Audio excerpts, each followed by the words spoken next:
Olá pessoal, tudo bom? Sou o professor Nelson Adrien e vim aqui rapidamente falar um pouco sobre a Escola de Frankfurt, um grupo de intelectuais da década de 30 do século passado, que vai fazer um estudo incrível sobre o modelo contemporâneo, a sociedade contemporânea, analisando, dentre outras coisas, os meios de comunicação de massa, um recurso tecnológico que hoje em dia é tão presente através da internet, das redes sociais, através da TV, né, da própria questão dos recursos tecnológicos, como os smartphones, por exemplo. Esses modelos são chamados de meio de comunicação de massa. Então, eles vão fazer uma análise em cima desse processo.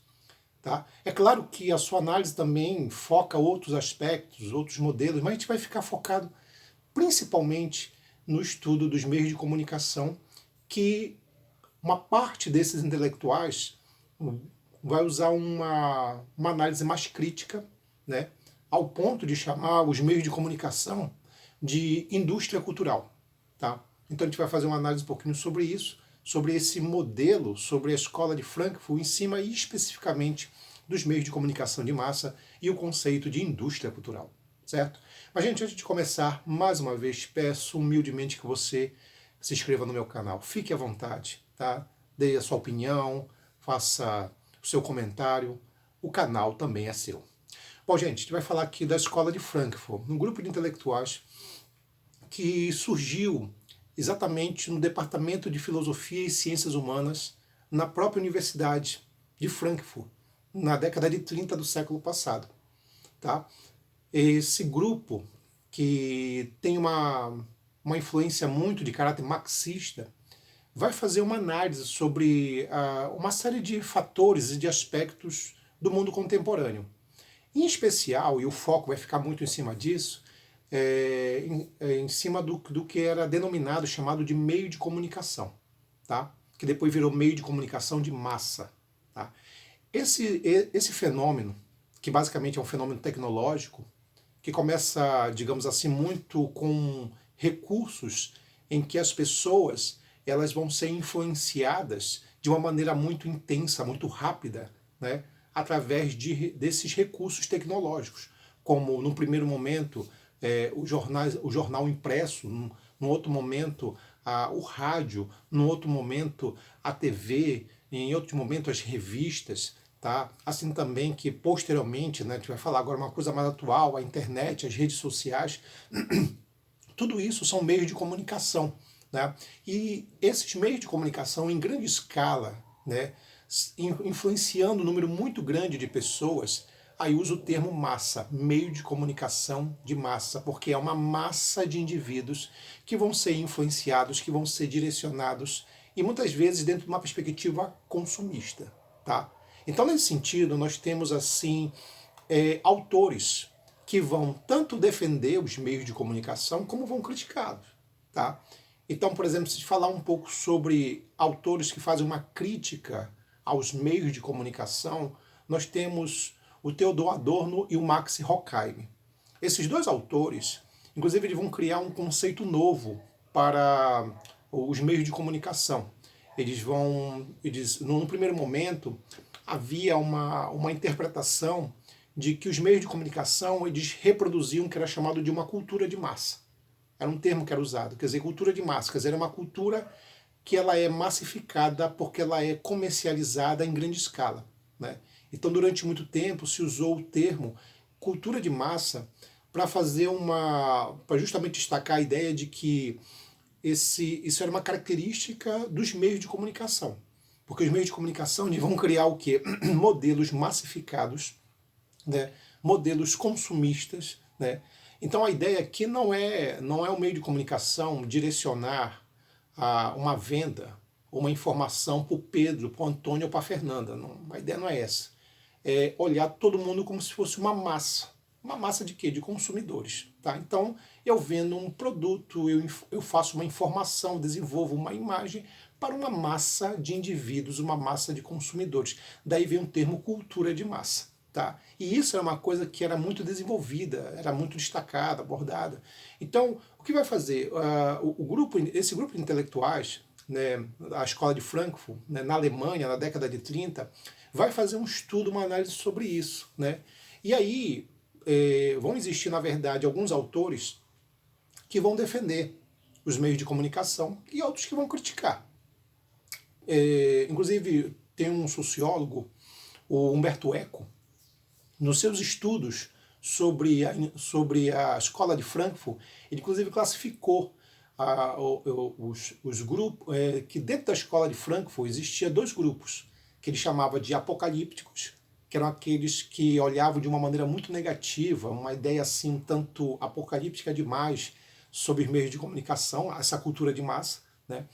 E os integrados, que eram, na verdade, um grupo que já entendia que o meio de comunicação não era esse bicho de sete cabeças, não era toda essa coisa absurda, terrível. Né? Então, estava focando muito nesse caso. Então, ele classificou, Humberto Eco, esses dois grupos. Sendo que o primeiro grupo, os apocalípticos, né, vai ser liderado por dois autores em especial, Theodor Adorno e Max Horkheim. Eles vão lançar um livro falando sobre essa perspectiva negativa dos meios de comunicação, tá? Dessa cultura de massa. E é importante frisar também uma coisa, né? Quando eles fazem essa crítica, na década de 30, né, se a gente falasse do contexto histórico, a Alemanha, né, ela está passando por um momento muito complicado, né? Porque está falando de um grupo, né, de intelectuais alemães, tá? E na década de 30, você tem, por exemplo, cada vez mais a ascensão de discursos fascistas, de discursos nazistas. Né? E o nazismo foi o primeiro grupo político da história a usar os meios de comunicação como uma massa de manobra, um modelo de instrumentalização, tá? De influenciar a massa de indivíduos, da ideia de cultura de massa. Tá? Então você vai ver coisas do tipo o nazismo, dentro daquela ideia, digamos assim, do antissemitismo, começa a usar, por exemplo, dois meios de comunicação que eram muito populares na época, para difundir ideias, né, o que a gente chama hoje de fake news, né, contra os judeus, tá? Que era o grupo que eles atacavam mais. Então, coisas usando, por exemplo, tanto o cinema, tá? Que era algo muito popular na época, e também o rádio. Tá?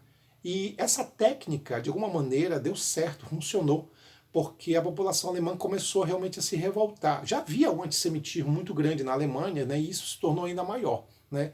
E os meios de comunicação proporcionaram isso. Tem o líder da propaganda nazista, o Goethe, ele inclusive tem uma frase, né, que é muito usada e é muito característica dessa época, que ele mencionava que uma mentira dita muitas vezes se torna verdade. E foi muito isso, porque as fake news é isso, né? E eles foram os primeiros a usar esse modelo, esse tipo de situação. Tá? Então, boa parte daqueles intelectuais ali, na sua maioria, eram judeus. Tá? Então eles sentiram meio que na pele como os meios de comunicação, na mão de gente perigosa, tá, se torna também um instrumento perigoso. E de fato foi o que aconteceu nesse sentido, né, porque vai ser feita toda uma campanha de marketing, pode usar um termo hoje novo, marketing, toda uma propaganda no sentido de difundir ideias falsas sobre a população em relação aos judeus. Tá? Então eles perceberam realmente isso, que na mão de gente perigosa, os meios de comunicação eles têm um lado realmente, pode se tornar um instrumento também perigoso, cruel. Né? Inclusive tem que a partir dessa ideia que esses dois autores vão criar o conceito de indústria cultural. Né? A ideia é mais ou menos assim, eles compararam, né, Adorno e Horkheim, compararam os meios de comunicação como se fosse uma indústria. Tá? Mas uma indústria de notícias, de imagens, de informação. Vamos lá, é só tu fazer uma reflexão. Nelson, por que indústria? Tá? Vamos pegar aqui a indústria fordista, que era a indústria da época, a referência da época. A indústria fordista, ela produzia bens iguais, no mesmo tamanho, o mesmo modelo. Né? Vamos pegar aqui o caso dos automóveis, o Ford modelo T, o mesmo tamanho, o mesmo modelo, tá? A mesma cor, e produzir em grande escala. Tanto é que o lema do Fordismo era a produção em massa para consumo em massa. Então o que vai fazer, na verdade, qual é a ideia de indústria cultural? É, na verdade, todo um sistema né, da mídia, que produz em grande escala uma quantidade absurda de informações, de ideias, de imagens, de tudo. Tudo voltado para o consumo, para o entretenimento, né? Voltado para a ideia mercadológica. Né? Porque, por exemplo, o Adorno ele consegue fugir da Alemanha e vai para os Estados Unidos. Nos Estados Unidos, ele percebe essa indústria cultural, que era uma coisa assim absurda, década de 30 para 40, né? Você já tinha, por exemplo, a indústria de Hollywood, que produzia filmes em grande escala, em grande quantidade, sempre numa perspectiva de mostrar um tipo de vestido, um tipo de roupa, um tipo de conceito de beleza que era, digamos assim, jogado para os jovens, para as pessoas, para que elas pudessem consumir. Então tinha muito isso, né? Por exemplo, o ator James Dean, que ele segue um modelo, por exemplo, do garoto rebelde, né? O rebelde sem causa, na verdade, que vai criar um padrão, um modelo, na verdade, de como o jovem deve se vestir, qual a roupa. Isso vai virar uma coisa consumista pra caramba. Então, o Adorno, quando ele foi para os Estados Unidos, ele percebeu que a indústria cultural é muito isso. É só tu lembrar o seguinte, quando te fala assim, indústria cinematográfica de Hollywood, é tu pensar que Hollywood produz filmes para grupos, né? Para o público infantil, para o público adulto, comédias românticas, filmes de super-heróis, né? E pode verificar que em volta desses filmes tem uma quantidade, uma massa de produtos que são produzidos em grande escala. Pô, o lançamento dos Vingadores, você vai ter uma produção absurda de bens, de brinquedos, de camisetas, até de jogos ligados, por exemplo, a esse filme, principalmente se o filme fizer sucesso, né? Harry Potter e tantos outros. Quer dizer, tu vê que a indústria, a parte disso, ela é uma produção em grande escala, né? Em série, como a indústria fordista, né, digamos assim, e voltada unicamente para a ideia do consumo. Então, poxa, tu vê situações do lançamento de um filme em que a Pequena Sereia, digamos assim, em que antes do lançamento já está sendo o quê? Vendido uma série de bonecos, uma série de brinquedos ligados ao filme. Quer dizer, é uma indústria bilionária que ela se expande num modelo, né, massificado, que é algo incrível. Daí o nome indústria cultural, justamente porque é uma produção em grande escala, massificada, baseado no modelo fordista de produção. Né? Então Adorno e Horkheimer eles tiveram essa sacada.